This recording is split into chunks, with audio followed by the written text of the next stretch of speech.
तो आज हम बात करेंगे माँ के मरने के बाद माँ के गहने किसके हिस्से में आते हैं।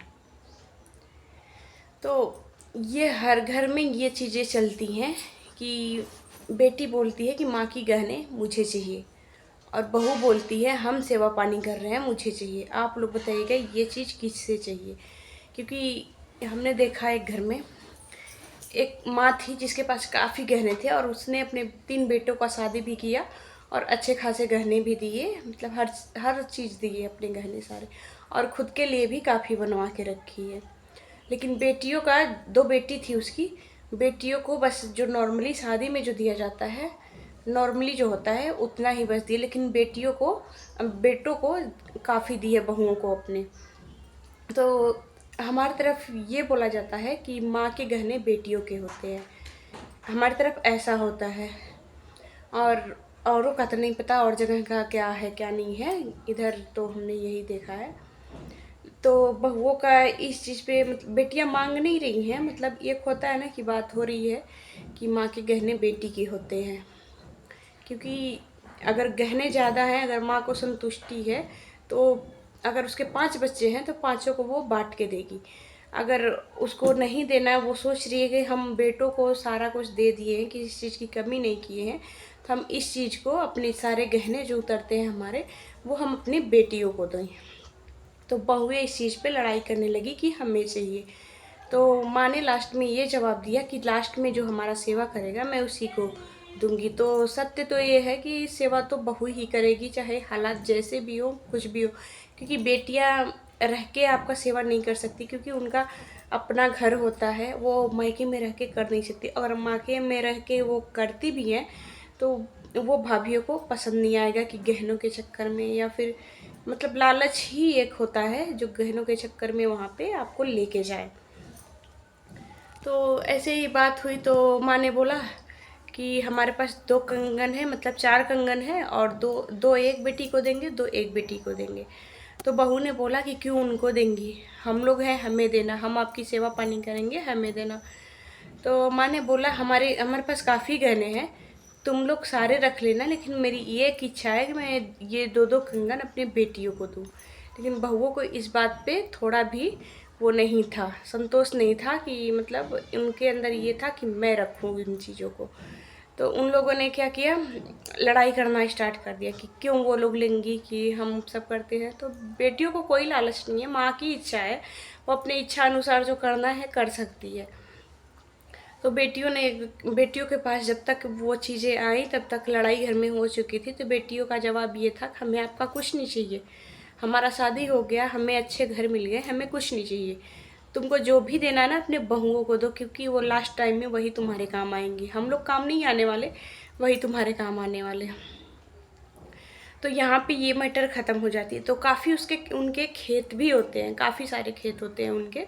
तो एक ये होता है ना कि माँ मरने वाली है, तो वो सोच रही है कि हम थोड़ा सा, जैसे हमारी तरफ बीघा चलता है, मंडा चलता है, और ऐसे ही चलता है। तो उसकी ये इच्छा थी कि हम 2-2 ढिसमिल अपने बेटियों को दे दें ज़मीन, क्योंकि उनके ससुराल में उनका थोड़ा कम ज़मीन जायदाद है, तो थोड़ा दे देंगे तो उनके काम आएगा, चाहे वो रहेंगी या फिर चाहे किसी को बेच देंगी, बस ज़मीन देने की बात की।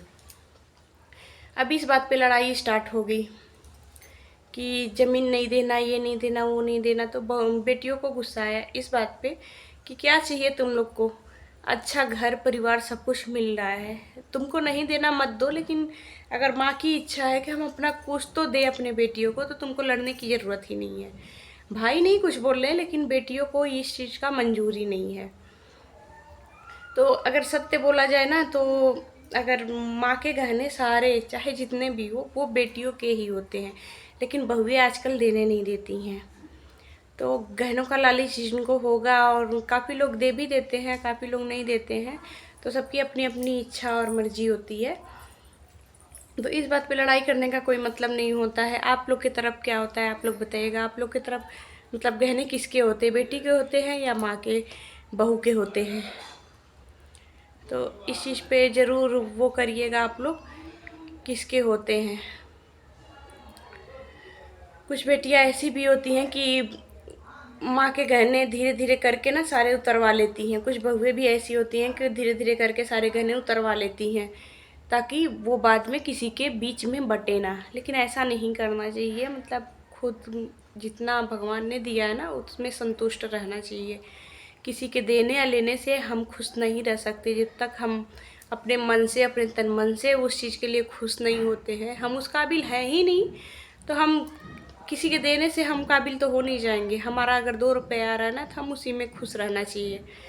ये नहीं कि हमको 1 आध लाख मिल जाए, कोई दे दे तो हम उसमें खुश हो जाएंगे, ऐसा नहीं होता है। सबकी अलग अलग भावनाएं और सबकी अलग अलग परेशानियां होती हैं। तो पैसे और गहने वगैरह के पीछे ना भागे, जो मिले ज़िंदगी में ना उसी में खुश रहें। अगर आपको नमक रोटी मिल रही ना, तो उसी में खुश रहें। जैसे हम भी नमक रोटी में ही खुश हैं। हमारे पास ज़्यादा कुछ है नहीं, बस हम यूट्यूब पे इसलिए आए हैं कि हम अपनी बातें कुछ मन में होती है ना, मन में कुछ चलता है, हम किसी से शेयर करें।